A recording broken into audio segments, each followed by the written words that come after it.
Cyber ક્રાઇમનો ભોગ બનેલા વૃદ્ધ દંપતીના 1,43,00,000 રૂપિયા સાયબર ક્રાઇમ પોલીસે બચાવ્યા. વૃદ્ધ દંપતીને ડિજિટલ અરેસ્ટ કરી ઈડીની ધમકી આપવામાં આવી, જેને લઈ કાકા મ્યુચ્યુઅલ ફંડમાં રોકાણ કરેલ રૂપિયા ઉપાડવા માટે ગયા, જ્યાં મ્યુચ્યુઅલ ફંડ ઓપરેટરને તેમની વર્તણૂક પર શંકા જતા સાયબર ક્રાઇમનો સંપર્ક કર્યો. સાયબર ક્રાઇમના અધિકારીઓએ કાકાનું કાઉન્સિલિંગ કરી અને ઠગીનો ભોગ બનતા અટકાવ્યા. મ્યુચ્યુઅલ ફોલ્ડર ડિસ્ટ્રીબ્યુટર પલ્લક દોશી સામે કાકા પોતાના મ્યુચ્યુઅલ ફંડની રકમ વિડ્રો કરાવવા માટે આવ્યા.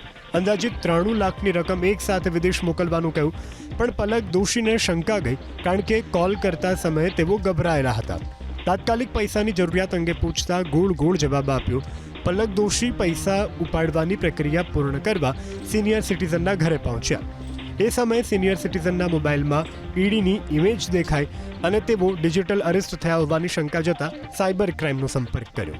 સાયબર ક્રાઇમની ટીમ સિનિયર સિટીઝનના ઘરે પહોંચી તેમનું કાઉન્સિલિંગ કરાયું. છેલ્લા 7 દિવસથી તેમણે ડિજિટલ અરેસ્ટ કરવામાં આવ્યા હતા. મ્યુચ્યુઅલ ફંડ ઓપરેટર અને સાયબર ક્રાઇમ પોલીસની સતર્કતાને કારણે સિનિયર સિટીઝન દંપતીના કરોડો રૂપિયા બચી ગયા.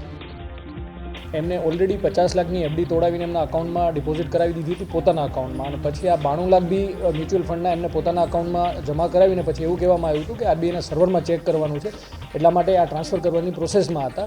એ પહેલાં એમને રેસ્ક્યુ કરવામાં આવ્યા હતા. બીજું એ બી ધ્યાનમાં આવ્યું છે કે આ લોકો જે ડિજિટલ અરેસ્ટ કરનાર કંબોડિયા બેઝ ગેંગ છે, એ વિક્ટિમને એવું જણાવતી હોય છે કે આમાં કેમ કે આ બધા જે આપણા નામે બેંક અકાઉન્ટ ખુલેલા છે એમાં લોકલ પોલીસ અને બેંક ઇન્વોલ્વ છે, તો આપ કોઈને બી આ માહિતી ન શેર કરતા, અને લોકલ પોલીસ કે બેંક અને કોઈ બી બીજી વ્યક્તિને જો આપ માહિતી શેર કરશો તો આપની ઉપર 5 વર્ષની સજા અને 1 કરોડની પેનલ્ટી લગાવવામાં આવશે. એટલે આવું કહીને વિક્ટિમને હિપ્નોટાઇઝ કરવામાં આવે છે જે બહારની સાથે કોઈ માહિતી શેર ના કરે.